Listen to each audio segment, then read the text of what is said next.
আসসালামু আলাইকুম ভিউয়ার্স।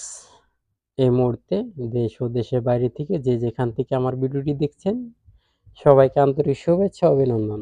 যারা কিনা বিল্ডিং এর বাইরে সিঁড়ি তৈরি করতে চাচ্ছেন বা ছাদের উপরে, তাদের জন্য আজকে খুবই সুন্দর একটি ভিডিও হতে যাচ্ছে। তো পুরো ভিডিওটির সাথে থাকুন আর আমার চ্যানেলটি সাবস্ক্রাইব করে দিবেন। আর ভিডিওটি ভালো লাগলে একটি লাইক করে দিবেন। তো আর কথা না বাড়িয়ে দেখেন এখানে কি কি মেটেরিয়াল দিয়ে আমরা মালামালগুলো তৈরি করেছি। তো এখানে আমরা 2 ইঞ্চি উপরে, 2 ইঞ্চি হাতল ব্যবহার করেছি, নিচে 3/4 4টি টানা।